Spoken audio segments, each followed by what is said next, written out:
Assalamualaikum warahmatullahi wabarakatuh. Tahniah barakallahu fikum untuk guru kita semua, Kiai Haji Fahmi Salim LCMA.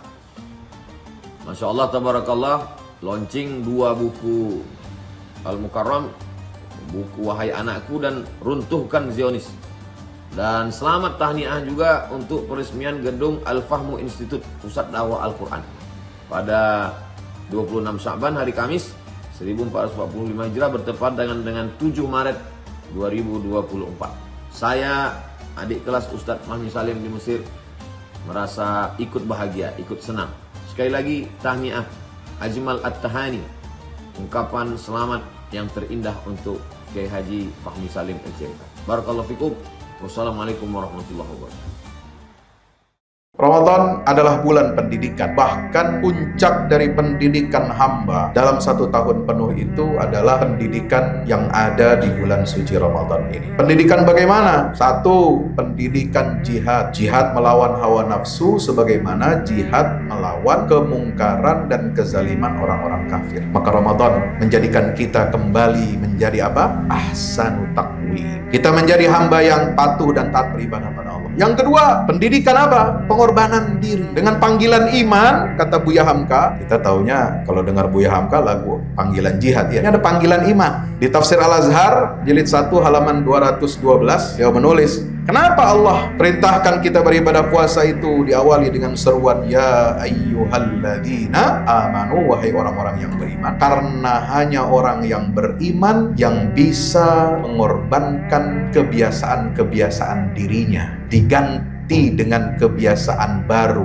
Hanya orang beriman yang siap untuk mengubah kondisinya yang buruk menjadi keadaan yang lebih baik, dan itu hanya terjadi di bulan suci Ramadan. Yang biasa kita makan makanan halal, itu bisa kita kendalikan. Nah, nilai pendidikan pengorbanan diri ini yang harus kita kembangkan, Bapak Ibu yang dirahmati Allah. Hanya orang beriman yang bisa begitu. Nah, sekarang pertanyaannya, apa pengorbanan diri kita untuk saudara-saudara kita Gaza di Palestina? Bagaimana pengorbanan diri kita melihat saudara kita dibantai, dibunuhi, dikangkangi, dilanggar hak-haknya sebagai manusia? Sudah lebih dari 75 tahun. Itu bukan dari tahun 48 peristiwa penjajahan atas Palestina itu mulai dari tahun 1917 ketika Inggris laknatullah tahun 1917 dia memberikan janji Balfour, menteri luar negerinya memberikan surat secari surat pada Lord Rothschild.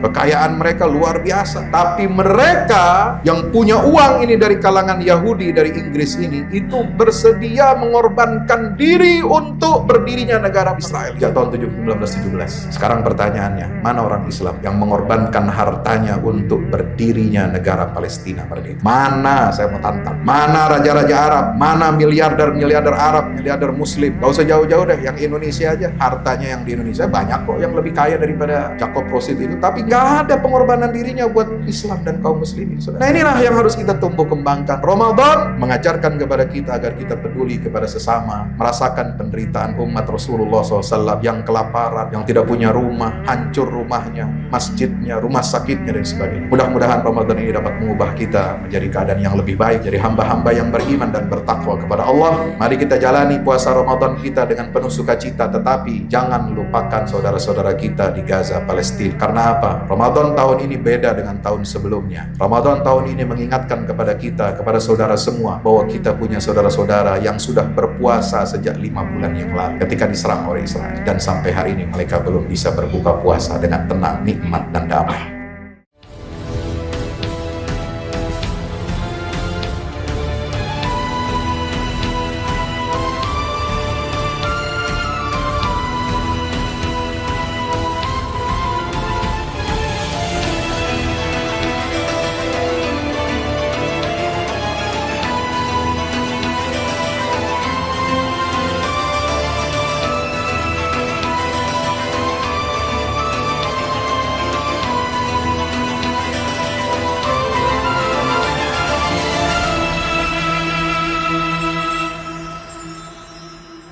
Bismillahirrahmanirrahim. Syahrul Ramadan alladzi unzila fihi al-Qur'an hudan lin-nasi wa bayyinatin minal huda wal furqan faman syahida minkum asy-syahra falyasum wa man kana maridan aw ala safarin fa iddatun min ayyamin ukhra Yuridullahu bikumul yusra wa la yuridu bikumul usra wa litukmilul iddah wa litukabbirullaha ala ma hadakum wa la'allakum tashkurun. Assalamualaikum warahmatullahi wabarakatuh. Alhamdulillah wa syukrulillah wa la hawla wa la quwwata illa billah. Allahumma salli wa sallim wa barik ala Sayyidina Muhammad wa ala alihi wa sahbihi wa man tabi'ahum bi ihsanin ila yaumil qiyamah.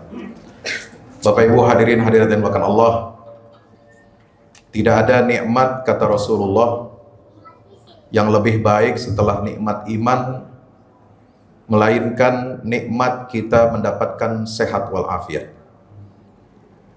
Pernah Abu Bakar Siddiq radhiyallahu anhu,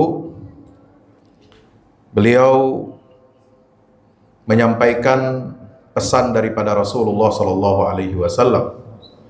Ketika beliau naik di atas mimbar, beliau menangis, lalu kemudian mengutip sabda Rasulullah, "Salullaha al-afiyah, al-afwa wal afiyah." Mintalah kalian semua kepada Allah nikmat pengampunan dan nikmat kesehatan. Di bulan suci Ramadan ini kita berharap kita mendapatkan pengampunan Allah, betul? Betul? Karena doa yang dipanjatkan oleh Nabi bahkan ketika Lailatul Qadar, tidak ada doa yang lebih indah, lebih baik daripada doa Allahumma innaka afuwun tuhibbul afwa fa'fu anna. Ya Allah, sungguhnya Engkau Maha Pengampun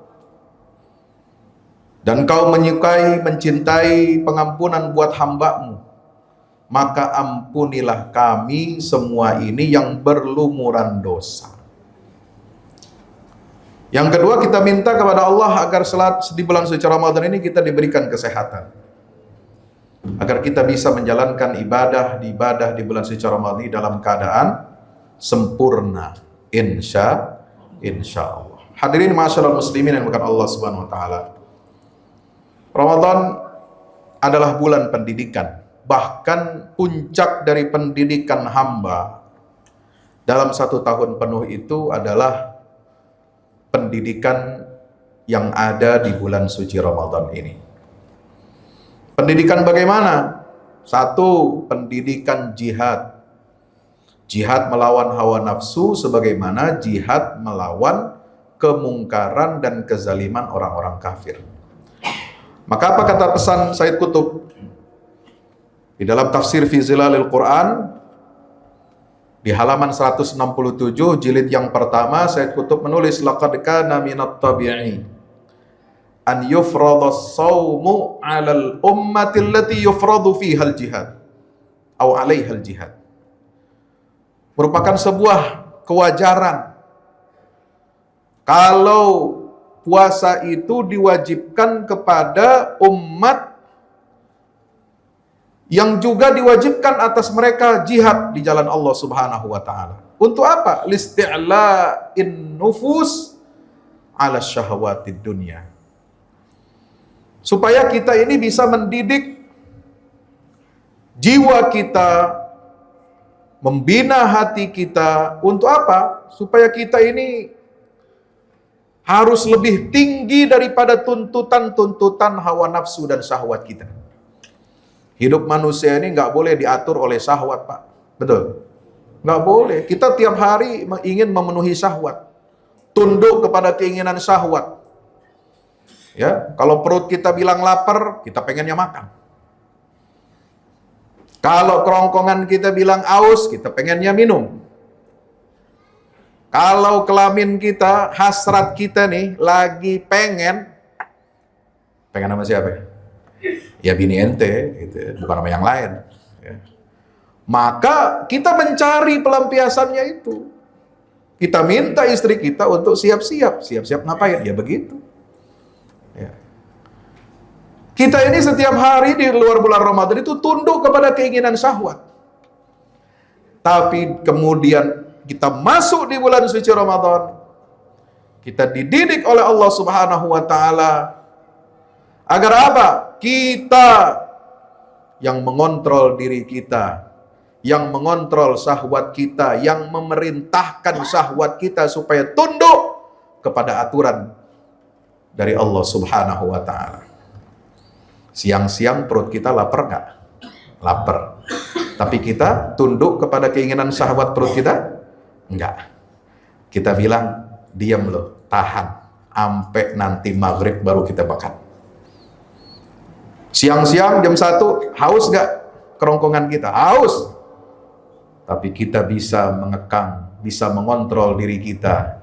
Nanti kita minum kalau kita sudah mendengarkan azan. Inilah fungsi pendidikan jiwa kita di dalam bulan suci Ramadan ini. Supaya apa? Kita kembali kepada fitrah kita. Bahwa manusia itu diciptakan oleh Allah Subhanahu wa Ta'ala tidak lain adalah untuk beribadah kepada Allah. Wa ma khalaqtul jinna wal insa illa liya'budun. Dan di bulan Ramadan ini Masya Allah, masjid-masjid penuh. Bahkan dari sebelum azan maghrib, halaman masjidnya aja udah penuh, orang pada ngantri, duduk, ya, untuk menerima takjil, kemudian sholat maghrib berjamaah, lalu buka puasa bersama, Masya Allah. Ya. Kita kembali kepada jati diri kita sebagai hamba Allah, memenuhi, memakmurkan rumah-rumah Allah Subhanahu. Itulah sebenarnya fitrah kita sebagai hamba Allah. Ya. Kita diingatkan untuk itu semua, dan Ramadan itu menjadikan diri kita, pendidikan kita ini menjadi sempurna. Laqad khalaqnal insana fi ahsani taqwim. Sungguh, kata Allah Ta'ala, kami telah menciptakan manusia itu dalam keadaan kondisi yang sempurna. Sempurna dalam apa? Dalam aspek ruhnya, ruhiyahnya. Sempurna dalam fitrahnya. Sempurna dengan akalnya. Sempurna dengan imannya. Allah karuniakan kepada kita akal untuk mengekang, untuk mengendalikan nafsu dan emosi kita. Allah berikan kita syariat, aturan, wahyu dari Allah untuk mengatur semua aspek kehidupan kita. Allah utus para nabi dan rasul untuk menjadi pembimbing bagi kita, contoh tauladan bagi kita bagaimana kita harus menjalani kehidupan kita ini dalam aspek ibadah, akidah, muamalah, dalam membangun keluarga, membangun masyarakat, membangun bangsa dan negara. Ada tuntunannya dari sunnah Nabi kita Muhammad Sallallahu Alaihi Wasallam. Maka Ramadan menjadikan kita kembali menjadi apa? Ahsanu taqwim. Kita menjadi hamba yang patuh dan taat beribadah pada Allah. Yang kedua, pendidikan apa? Pengorbanan diri. Ya. Dengan panggilan iman, kata Buya Hamka, ya, kita taunya kalau dengar Buya Hamka lagu panggilan jihad ya. Ya, ini ada panggilan iman. Ya. Di Tafsir Al-Azhar, jilid 1 halaman 212, beliau menulis, kenapa Allah perintahkan kita beribadah puasa itu diawali dengan seruan, ya ayyuhalladzina amanu, wahai orang-orang yang beriman. Karena hanya orang yang beriman yang bisa mengorbankan kebiasaan-kebiasaan dirinya diganti dengan kebiasaan baru. Hanya orang beriman yang siap untuk mengubah kondisinya yang buruk menjadi keadaan yang lebih baik, dan itu hanya terjadi di bulan suci Ramadan. Yang biasa kita makan makanan halal, pagi-pagi ada apa namanya itu gorengan, ya. Pagi-pagi kita udah makan pastel, ada apa itu, ya macam-macam. Cuma sekarang pindah jadi sore biasanya ya. Itu bisa kita kendalikan. Apa yang halal bagi kita, makanan, minuman, kita tinggalkan semata-mata karena apa? Karena kita mengikuti perintah Allah. Nah, nilai pendidikan pengorbanan diri ini yang harus kita kembangkan, Bapak Ibu yang dirahmati Allah. Ya, hanya orang beriman yang bisa begitu. Nah, sekarang pertanyaannya, apa pengorbanan diri kita untuk saudara-saudara kita di Gaza, di Palestina? Ini saya bawa ya, melalui lembaga sahabat saya itu Imam Qori dari Palestina, alumni Universitas Islam Gaza, ya, jurusan ilmu komputer, nah, tapi hafal Quran. Nggak kayak kita, jurusan Usuluddin kagak hafal Quran. Usuluddin tuh Usuluddin, syariah fakultasnya kagak hafal Quran. Ini jurusan ilmu komputer, ya. Hafal Quran Pak kalau di Arab begitu, ya. Subhanallah, ya. Bagaimana pengorbanan diri kita melihat saudara kita dibantai, dibunuhi, dikangkangi, dilanggar hak-haknya sebagai manusia. Sudah lebih dari 75 tahun. Bahkan kalau kita hitung, itu bukan dari tahun 48 peristiwa penjajahan atas Palestina itu. Itu mulai dari tahun 1917. Ketika Inggris, laknatullah, ya, kadang-kadang kita lupa bahwa yang dilaknat pertama itu bukan Yahudi, itu bukan Amerika. Amerika belakangan, ya. Amerika itu Israel, katanya Israel besar itu belakangan. Yang pertama yang menciptakan negara Israel tahun 48 itu, sebelum Amerika ikut campur, itu Inggris. Tahun 1917 dia memberikan janji Balfour. Menteri luar negerinya memberikan surat surat kepada Lord Rothschild. Ya, kalau di Sunda ada Lord Rangga, gitu. Ada lagi Lord Luhut. Nah, ini Lord Rothschild ini pemodal. Hati-hati dengan pemodal, saudara. Yang punya duit, yang punya bank, yang ngelola harta umat manusia ini. Kekayaan mereka itu sekarang sudah mencapai, keluarga Rothschild itu 20 triliun dolar. Bukan 20 triliun rupiah, dolar. Kekayaan mereka luar biasa.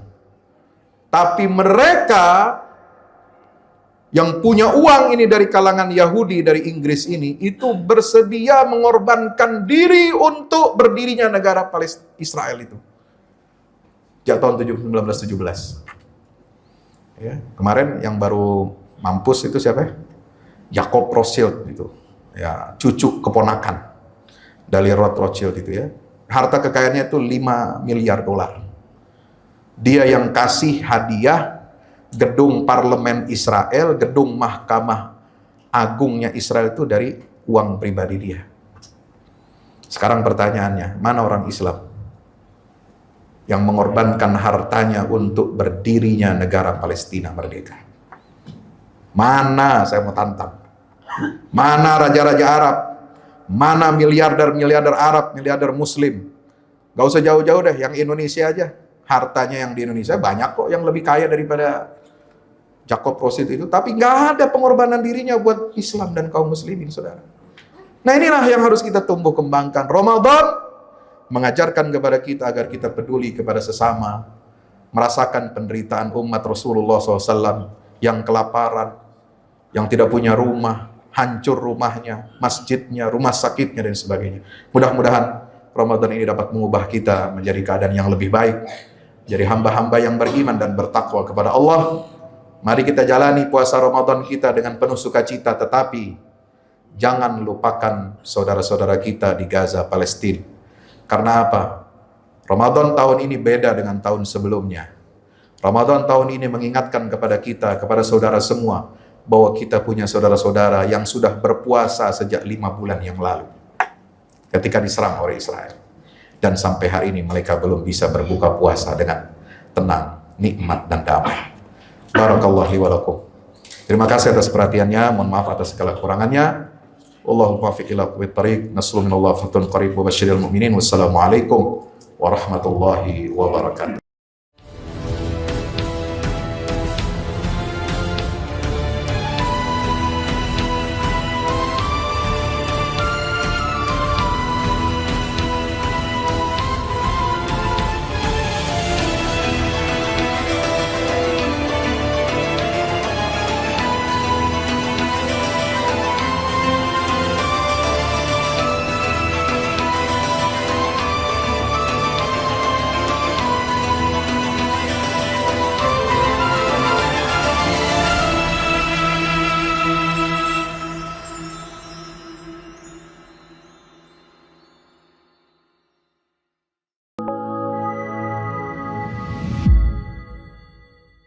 Yang terbaru dari Ustadz Fahmi Salim, buku Runtuhkan Zionis Rebut Baitul Maqdis, buku yang siap membuka cakrawala pikiran dan batin sahabat. Sudah bisa dipesan sekarang juga. Hasil yang dicapai para mujahidin dalam pertempuran Badai Al-Aqsa 7 Oktober 2023 memiliki arti penting ataupun nilai strategis, bukan hanya dalam pembuktian bahwa kekuatan Israel bisa dikalahkan bahkan oleh pihak yang memiliki persenjataan jauh di bawahnya, melainkan juga dalam menyadarkan dunia Islam, terutama para pemimpinnya yang memilih menjadi penonton ketimbang membantu sesama saudaranya. Buku ini adalah salah satu bentuk dukungan dan ikhtiar dengan niat berjuang bersama-sama dengan mujahid Palestina. Tak sekedar memberikan informasi, membeberkan fakta atau data kepada khalayak di Indonesia. Buku ini juga hadir untuk meluruskan tudingan bahkan fitnah terhadap para pejuang di sana. Betapapun kita berada jauh dari Al-Quds, melalui buku ini kita akan dapatkan bagaimana kita bisa memperoleh pahala yang sebanding dengan para pejuang di garda terdepan di negeri perlawanan Palestina. Dapatkan buku Runtuhkan Zionis Rebut Baitul Maqdis segera.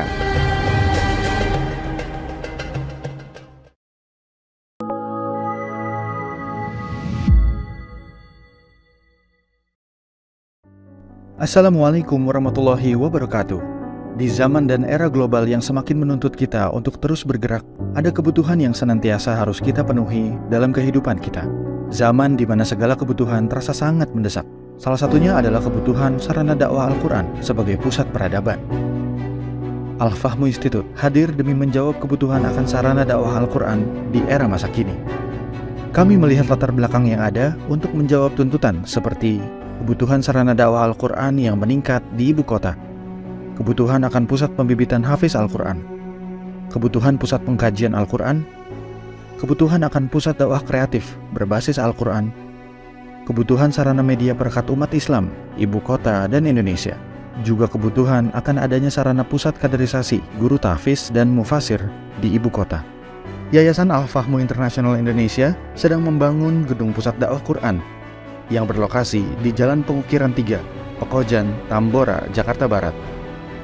Gedung pusat dakwah Quran ini insya Allah akan menjawab tantangan dan kebutuhan akan sarana dakwah Al-Quran yang ada, seperti yang digagas oleh Direktur Al-Fahmu Institute, Kiai Haji Fahmi Salim MA, yaitu tugas peradaban kita semua adalah untuk berperan dalam menerjemahkan cetak biru peradaban, yaitu Al-Quran dalam dunia nyata. Kami mengajak jamaah semua untuk ikut dalam perdagangan yang tidak merugi ini, sebagaimana yang disampaikan dalam Al-Quran Surat Fatir ayat 29-30, yang artinya, sesungguhnya orang-orang yang selalu membaca kitab Allah dan mendirikan sholat dan menafkahkan sebahagian dari rezeki yang kami anugerahkan kepada mereka dengan diam-diam atau terang-terangan, mereka itu mengharapkan perniagaan yang tidak akan merugi, agar Allah menyempurnakan kepada mereka pahala mereka dan menambah kepada mereka dari karunia-Nya. Sesungguhnya Allah Maha Pengampun lagi Maha Mensyukuri. Gedung Pusat Dakwah Quran Al-Fahmu Institute terdiri dari 4 lantai, di mana di lantai 1 terdapat Masjid Quran Mulia. Dan di setiap lantainya insya Allah diperuntukkan demi berlangsungnya tugas mulia dalam perjuangan dakwah Al-Quran.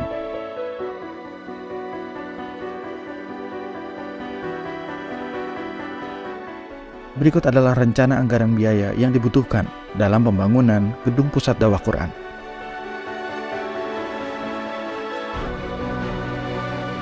Dalam kesempatan yang mulia ini, kami mengajak jamaah semua untuk ikut dalam gerakan sedekah Lailatul Qadar di setiap malam ganjil di bulan Ramadan. Salurkan melalui nomor rekening berikut ini.